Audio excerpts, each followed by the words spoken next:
Então vamos dar sequência à nossa aula sobre o iluminismo e agora a nossa pretensão é falar sobre as principais ideias filosóficas, né? Então nós temos aí o iluminismo foi caracterizado por várias ideias centrais, incluindo racionalismo, né? Na ênfase como a ênfase na razão como meio mais confiável para alcançar o conhecimento e tomar decisões. A razão iluminada, ou seja, orientada pelo conhecimento, deveria guiar os governantes e as cidades. Então, por que é que eles fazem essa ideia de razão? Essa pretensão racionalista é mais uma vez para a gente centrar no homem as respostas, né? A gente desloca, lembra que eu estou batendo nessa tecla, a gente desloca de Deus para o homem. Então, o homem racional, dando ênfase ao seu conhecimento e à sua razão, deveria ser capaz de tomar decisões sábias e, sendo assim, ter a sua mente iluminada, né? Então, o naturalismo acreditava-se que a natureza perfeita em sua essência deveria ser o modelo a ser seguido. E também essa ideia que é interessante para nós, o liberalismo, reconhecimento da liberdade e dos direitos naturais do homem, o que ressalta na condenação do absolutismo e na defesa de uma sociedade mais justa e mais igualitária. O que é muito interessante você perceber aqui é essa parte em que o liberalismo não é somente vamos viver liberalismo e uma confusão com liberdade. Essa igreja tem mais liberdade, ou essa igreja pensa mais no liberalismo. Não, o liberalismo é uma capacidade de pensar, raciocinar fora dos padrões que já era pré-estabelecido. No caso, esses padrões pré-estabelecidos pela igreja. Então, a ideia é se pensar a partir da liberdade racional. Não é liberdade de fazer o que quer, de pensar o que quer, não.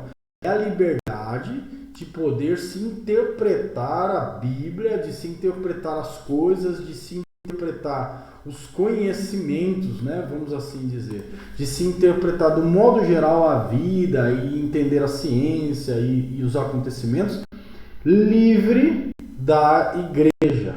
Então, por isso, resulta na condenação do absolutismo. Então, toda vez que a gente pensa nesse absolutismo, a ideia racional é você não criar absolutos. Então, o iluminismo ele vem atacar a raiz desse pensamento que se cria como um absoluto, ou seja, isso é irrevogável, isso ninguém pode pensar diferente, ninguém pode agir contra isso ou contra aquilo. Então, o que ele faz é criar, desfazer esses absolutos em relação os absolutos novos que vão surgir, que não são absolutos, são possibilidades, hipóteses. Então, a filosofia ela é um pensamento que pensa e repensa e repensa. Então, por isso ela não pretende criar absolutos. Agora, trazendo para a fé, dos grandes problemas dos absolutos e daquilo que é relevante, ou seja, aquilo que a gente transforma absoluto em relevante, é você não entender que existem coisas na fé que são absolutas, como quem é Deus, quem é Jesus, sacrifício, coisas. Mas tem outras coisas que não são absolutos. São coisas que a gente pode discordar, que a gente pode pensar de forma diferente. Isso hoje é pensado a partir desses pensamentos liberais. Mas antigamente a igreja tinha aquilo que nós falamos sobre ortodoxia rígida e não flexível. Então, ou todo mundo pensa assim, ou não faz parte da religião protestante reformada, fulano de tal e fulano de tal. Então, as pessoas que trazem para si essa pretensão de nomenclaturas é exatamente para tentar manter o absoluto tradicional que foi pensado há séculos atrás. Então, é isso que eles vêm tentar bater de encontro, ou seja, a gente tem direitos naturais que estamos pensando em revogar esse absolutismo que prende e controla a razão humana em prol de uma sociedade mais justa, ou seja, o clero e a igreja criavam um controle social e mesmo assim eles tinham ainda privilégios pelas suas posições e pela questão da igreja dominar ainda o império. Então nós temos também a igualdade perante a lei. Os iluministas defendiam que a lei deveria ser igual para todos, sem favorecimento, sem favorecer pessoas com base no nascimento ou na posição social. Então perceba que já há muitos e muitos anos a posição social, a hereditariedade, ou seja, a herança da classe dominante faz com que as leis sejam aplicadas para uns e para outros de outra forma. Então, era uma das buscas que eles tinham. E a que pode falar para nós de alguma forma mais que esclareça é o anticlericalismo, né? É a rejeição da influência da igreja no poder político e na vida intelectual, especialmente porque a igreja promovia a fé acima da razão e assim, né, justificava o absolutismo, ou seja, uma forma de se engessar o que eles pensam e qualquer um que pensasse diferente tinha que ir para a fogueira. Então a igreja vem fazendo isso há muitos e muitos e muitos anos. Então o iluminismo ganha força e corpo e vai combater a Igreja Católica e os seus pensamentos absolutos de controle, de dominação, de não pensar diferente. Então o que eles querem agora, por mais que a igreja, uma vez que a igreja protestante sobrevive sem a igreja que faz parte do Estado, a gente agora vai de alguma forma desmembrar igreja de Estado para que a gente consiga ter esse pensamento não absoluto. O Estado pode pensar sim diferente da igreja, mesmo que algumas normas e leis ainda são baseadas nas normas e leis da igreja. Então, tem essas possibilidades, mas também tem essa tentativa de separação, como nomeado anticlericalismo.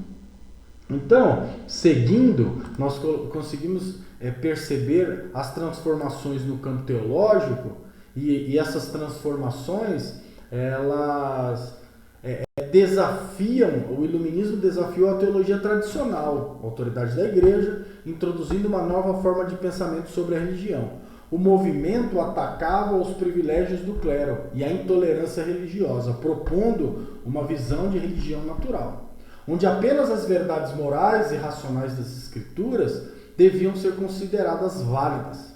Isso resultou na rejeição de dogmas, de milagres e outras crenças sobrenaturais, favorecendo uma ética baseada na razão. Então, o que a gente consegue perceber?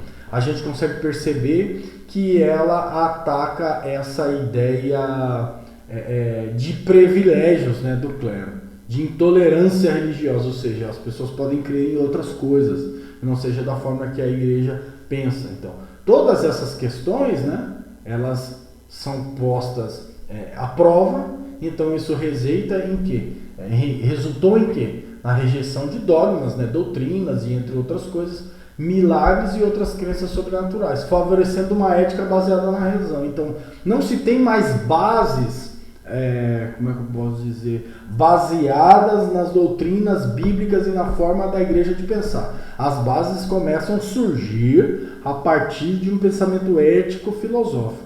Então vai se discutir se nasce bom, se fica ruim com o tempo, John Locke, né, inatismo e tábula rasa, e essas discussões. Então a gente vai ter essas questões sendo discutidas após o iluminismo, ou durante o iluminismo. Então, ao fim, o iluminismo abriu as portas para novas formas de teologia e pensamento crítico, como a teologia do mito e a teologia evolucionista, que surgiram em séculos posteriores, moldando a forma como a religião seria compreendida na modernidade.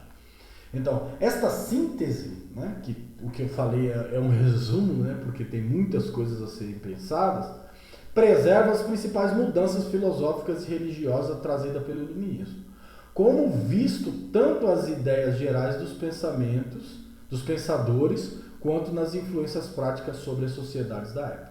E aí eu trouxe um detalhe aqui para vocês, que é a famosa história, né, do Frankenstein, porque é uma história, só para uma compreensão didática e prática para vocês, é uma história que fala da ciência sem limites, né, e sem uma reflexão ética importante. E aí a gente tem uma história que é falada sobre o Victor Frankenstein, que é um cientista que pretende criar uma criatura e dar vida a essa criatura a partir de tecidos e partes do corpo de morto. E é claro que é uma história, né, no caso nessa época, mas já se passava no pensamento da ciência, né, a respeito da vida, de como surgiria, de como eles conseguiriam ou tentariam recriar a vida, né? E aí a gente tem como clonagem hoje em dia, entre outras coisas, e aí já nasce originalmente nessa época. Então, o Frankenstein é essa ideia de um monstro, né, que posteriormente se torna, que é criado a partir de uma energia e de testes científicos que o Victor Frankenstein faz. Então, só para vocês terem uma noção e aprender talvez algo um pouco diferente, mas para saber que o homem tem aquela ideia do Francis Bacon que falamos, de que pretende estudar aquilo que é natural e em alguma medida controlar, e no fim ele não tem controle sobre o que cria, né? E não tem como controlar aquilo que ele pensa que vai ter controle. Então, é muito controverso esses tipos de pensamento. Então vamos ler essa ideia do Frankenstein, que o axioma desse problema refere-se, o centro desse problema refere-se à base teórica ou conjunto de princípios que geram um conflito ou questões filosóficas dentro do pensamento iluminista. No caso de Frankenstein, esse axioma envolve a tensão entre o avanço científico, a moralidade e as consequências éticas de desafiar as leis naturais. A obra explora o perigo do progresso científico desenfreado, sem levar em considerações as implicações éticas, morais e sociais. Isso se alinha com as críticas que o romantismo fazia à ciência mecanicista, que via o mundo e os seres vivos como máquinas. Veja que interessante você fazer uma análise assim, bem superficial por essa introdução. Você percebe que há um problema, né, que as pessoas já estão pensando uma ciência desenfreada, já estão se analisando o ser humano como uma máquina, né, um mecanismo que se pode controlar, e a gente cai nessas discussões que às vezes o ser humano não dá conta de pensar, né? Então, a busca de Victor Frankenstein pela criação da vida por meio de métodos científicos sem qualquer reflexão moral exemplifica o axioma problemático. Ele desafia o equilíbrio natural acreditando na supremacia da razão e da técnica sobre a natureza. O resultado é a criação de um monstro que acaba representando as consequências de ultrapassar os limites éticos. Então, por definição de Frankenstein, de Mary Shelley, pode ser visto como uma alegoria sobre os perigos da ciência sem ética. Escrito no contexto do romantismo, o romance critica o racionalismo extremo e o materialismo do iluminismo, ao mostrar as tragédias que podem surgir da arrogância científica. Victor Frankenstein, o protagonista, é um cientista que desafia os limites da vida e da morte ao criar uma criatura com partes de corpos mortos. Sua criação, no entanto, torna-se um ser rejeitado pela sociedade, o que leva a uma série de eventos trágicos. O romance é uma crítica ao uso da ciência sem responsabilidades, refletindo preocupações contemporâneas sobre as consequências do progresso científico. Ele explora temas como o isolamento, a rejeição, a responsabilidade ética do cientista, questionando os limites do que deve ou não ser explorado pela ciência. Então, já há um tipo de discussão dentro desse movimento iluminista para que se tenha controles e limites de como vai se dar na vida ou com a vida dessas pessoas. Então, dessas pessoas não, daquilo que é criado, até onde a ciência vai interferir na vida. Então, há diversas discussões, né? Hoje, aqui é claro que a gente está falando sobre uma história, mas há diversas situações hoje, há diversas tentativas de controle científico, né? De dano, de ver se o filho vai ter doenças, de ver se o filho não pode ter doença. Tem ainda até um excesso, né? Que as pessoas estão tentando fazer para ver se controla a cor do olho, para ver se controla como as pessoas vão nascer, né? Isso, com o passar do tempo, vai se tornar real, e essa discussão sobre os limites da ciência já é muito antigo, né? Não nasce hoje. Então, o que acontece? Há uma crítica feita a esses limites. Então, a crítica é o romantismo. Então, a filosofia do romantismo critica o iluminismo. Por quê? Porque é uma relação, e suas ênfases na razão e no progresso científico. Desculpem, o romantismo surge como uma reação ao iluminismo e sua ênfase na razão e no progresso científico. Os românticos valorizavam o quê? O sentimento, a subjetividade, a conexão com a natureza, a argumentação que a racionalidade fria não conseguia capturar. A totalidade da experiência humana dentro de Frankenstein, vemos essa oposição ao racionalismo mecanicista refletido na história de Victor, de sua criatura. Então, o que acontece de fato? Acontece que as pessoas passam a analisar este homem, ou a ciência, de um modo geral, a partir de uma máquina. Então, não leva em consideração a subjetividade do ser humano, não leva em consideração os sentimentos, não leva em consideração aquilo que é imaterial, mas sim o mecanismo, né? Lembra que a gente estava falando lá no começo sobre esses cientistas que pretendiam entender como é que funcionavam as coisas. Então, a partir desse entendimento, manipular e fazer com que as coisas sejam controladas por ele. Então, tem coisas como, por enquanto, a vida não está para ser controlada, né? Então, o romantismo é evidente na crítica ao que se considera um afastamento da natureza e da humanidade pela ciência, especialmente na visão do mundo como uma máquina controlada por leis frias e impessoais.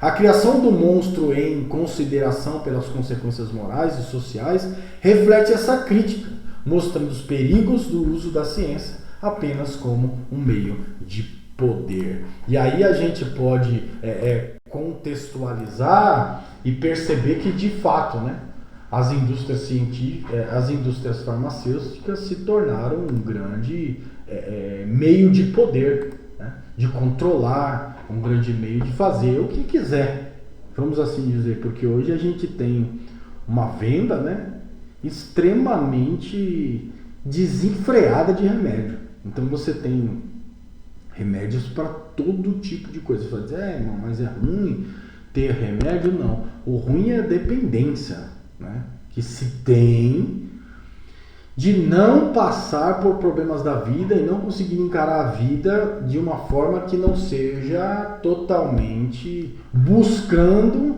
outra coisa, né? Porque a gente pode ter problemas, a gente pode sofrer luto, a gente pode sofrer perdas, a gente pode, às vezes, precisar de remédios para equilibrar as nossas questões emocionais, humor e entre outras coisas. A questão é o homem buscar viver drogado, não só drogado por droga, porque remédio em si também é droga, para poder viver dentro daquele equilíbrio de felicidade, bom humor e conseguir superar a vida. Aí isso é um problema. E aí você está viciado, né? como as pessoas que usam drogas sem nenhum tipo de controle. Então, a indústria farmacêutica fez isso, ou seja, faz com que as pessoas se tornem dependentes de produtos químicos e às vezes por poder, só para receber dinheiro, né? Infelizmente é assim. Então, o progresso do pensamento. O pensamento científico do século XVIII e XIX foi marcado por descobertas significativas como relacionados à eletricidade e à biologia, que influenciaram a visão de Mary Shelley sobre a ciência.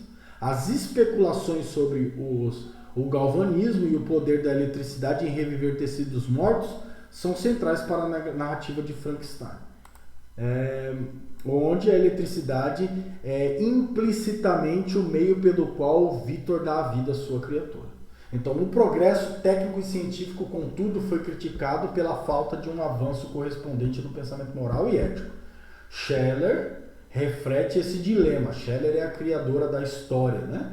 Ao apresentar um cientista que alcança grandes conquistas, mas ignora as responsabilidades éticas dos seus experimentos. Então, o monstro Frankenstein torna-se uma metáfora das consequências de um progresso técnico que não é acompanhado pelas reflexões morais da obra. Então, o iluminismo trouxe mudanças significativas para a teologia tradicional, reconfigurando profundamente o papel da religião e da fé na sociedade europeia. O movimento iluminista do século XVIII, caracterizado pela ênfase na razão, ciência e progresso, questionou muitas das bases do pensamento religioso dominante, levando ao surgimento de novas teologias e ao enfraquecimento da autoridade eclesiástica tradicional. Essas mudanças podem ser divididas em desafios à autoridade da Igreja, a ascensão do deísmo e o surgimento da teologia natural, do ceticismo religioso e o desenvolvimento de teologias liberais e seculares. Então, desafios à autoridade da Igreja. O iluminismo desafiou diretamente a autoridade das igrejas cristãs, tanto católicas como protestantes. Filósofos iluministas como Voltaire e Jean-Jacques Rousseau criticam abertamente a intolerância religiosa, o fanatismo, questionando o poder da igreja sobre o pensamento e a moralidade. Essas críticas estavam enraizadas no conceito iluminista de que a razão humana deveria ser o hábito supremo do conhecimento da moralidade, em vez da relação divina ou da autoridade clerical. A igreja, antes vista como a guardiã da verdade, foi progressivamente deslocada por uma visão mais secular e racionalista da sociedade. Então você consegue compreender aqui nesse parágrafo, eu não vou explicá-lo porque a gente já vem explicando isso, né? Então é só uma conclusão. Então a ênfase na razão e no empirismo. Uma característica central do iluminismo foi a defesa da razão como principal fonte de conhecimento. Teólogos e filósofos como John Locke e Immanuel Kant sustentavam que o uso da razão, em vez da revelação ou tradição, deveria guiar o ser humano em busca pela verdade. Esses pensamentos transformou a teologia ao promover uma abordagem mais crítica e racional das escrituras da religião, o que levou ao surgimento de um pensamento teológico menos dependente de dogmas.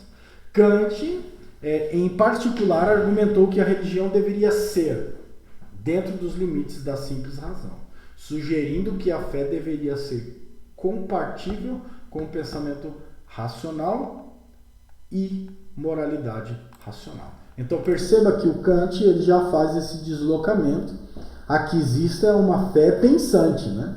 Não uma fé que se dilui dentro da massa, mas uma fé que é capaz de pensar e de ter razão e de concluir, e o salto para crer aí é a fé em Jesus de fato. Mas ela não pode, segundo a influência iluminista, ter uma fé dissociada da capacidade racional. E aí nós temos os desdobramentos de algumas teologias que vão surgir no meio do iluminismo. A teologia natural, com base no crescente interesse pela ciência e pela natureza, o iluminismo fomentou o desenvolvimento da teologia natural, que buscava entender Deus através da observação do mundo natural e do uso da razão. Filósofos como Isaac Newton, William Sperry, argumentavam que o universo operava de acordo com as leis naturais que poderiam ser vistas como evidência de um Criador racional e benevolente. A teologia natural, portanto, minimizava a necessidade de revelações e milagres, sustentando que o acontecimento sobre Deus poderia ser obtido observando a ordem e o design do universo. E aí, para quem já ouviu falar de algumas coisas, chama aí o designer, que aí a gente consegue dividir os movimentos sobre criacionismo, evolucionismo e designer inteligente, né? Então, de alguma forma, as pessoas vão acrescentar esse tipo de pensamento, dizendo que a partir da natureza a gente começa a perceber ou consegue perceber que a ordem das coisas e a forma com que as coisas funcionam de forma tão ordenada, por exemplo, os astros e os planetas, porque não se chocam, o que faz eles rodarem de forma tão perfeita, o sistema solar e entre outras coisas da natureza, a semente brotar, a fertilidade da terra e entre outras coisas, essa ordem talvez não tão mecânica assim, mas como uma engrenagem bem colocadinha, pode ser percebido que Deus está evidente nessas coisas. Então esse é o surgimento de um pensamento teológico natural. E aí a gente tem outro tipo de pensamento, que é o ceticismo religioso. O ceticismo religioso também floresceu durante o iluminismo. Muitos intelectuais começaram a rejeitar doutrinas sobrenaturais do criacionismo, como a trindade, os milagres e a ressurreição. Em seu lugar, desenvolvemos o deísmo, uma crença que afirma que Deus criou o universo, mas não intervia mais nele. Para o deísta, Deus era compatível a um relojoeiro. Isso é legal vocês prestarem bem atenção. Deus era compatível a um relojoeiro que havia estabelecido as leis do universo, depois deixado que ele operasse autonomamente. Autores como Voltaire e Thomas Jefferson adotaram o deísmo, que se tornou particularmente popular entre os intelectuais e líderes políticos da época. O que é interessante a gente perceber nessa relação é mais ou menos um pensamento em que Deus não interfere na vida cotidiana das pessoas. Deus está preocupado em fazer a coisa acontecer de forma ordenada. Então ele fez como um relógio, deu corda e se afastou dele, né? Deus criou um relojoeiro. Então Deus criou um sistema, o relojoeiro é a metáfora. Deus criou todo o sistema e deixou a coisa acontecendo. Então é um dos pensamentos, é uma das teologias que surge que floresce, né, nessa época do iluminismo. Temos mais algumas. Então, a crítica ao fanatismo religioso e à intolerância. E aí a gente tem os pensamentos iluministas, como Voltaire, que está quase em todo lugar. Em sua obra Tratado sobre a Tolerância, argumenta contra a intolerância religiosa e o fanatismo, promovendo uma visão de religião que fosse compatível com a liberdade individual e o pluralismo. O iluminismo, portanto, deu origem à ideia moderna de liberdade religiosa e contribuiu para a secularização da sociedade ocidental, ao promover uma visão de que a fé deveria ser uma escolha pessoal e não imposta pela autoridade estatal ou eclesiástica. Teologias liberais e seculares. Como resultado do iluminismo, surgiram novas correntes teológicas que interpretavam o cristianismo à luz do pensamento racional e científico. A teologia liberal, que emergiu no século XIX, foi fortemente influenciada pelo racionalismo iluminista. Teólogos liberais como Friedrich Schleiermacher propuseram uma teologia centrada na experiência religiosa individual, na ética, rejeitando a leitura literal da Bíblia e enfatizando a importância da moralidade prática e da reforma social. A teologia liberal, ela procura harmonizar o cristianismo com os valores iluministas de liberdade e progresso e racionalidade. Então você percebe que de alguma forma a teologia liberal ela já faz algumas influências, né? Ou seja, aquilo que é sobrenatural, aquilo que a gente começa a deixar de lado, mas a gente passa a se preocupar com as experiências na ética, rejeitando uma leitura literal. Então, em alguma medida, ele vai alegorizar a parte do texto bíblico. Então, o secularismo e o ateísmo moderno. O iluminismo também abriu caminho para o desenvolvimento do secularismo e do teísmo moderno, do ateísmo moderno, ao colocar a razão e a ciência acima da revelação e dos dogmas religiosos. Muitos pensadores passaram a questionar não apenas as doutrinas cristãs, mas também a própria existência de Deus.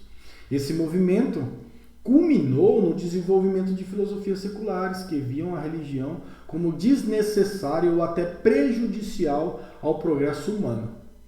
O secularismo iluminista influenciou profundamente a política, a cultura e especialmente a Europa nas Américas, levando à separação entre igreja e Estado e à promoção da liberdade de pensamento e de expressão.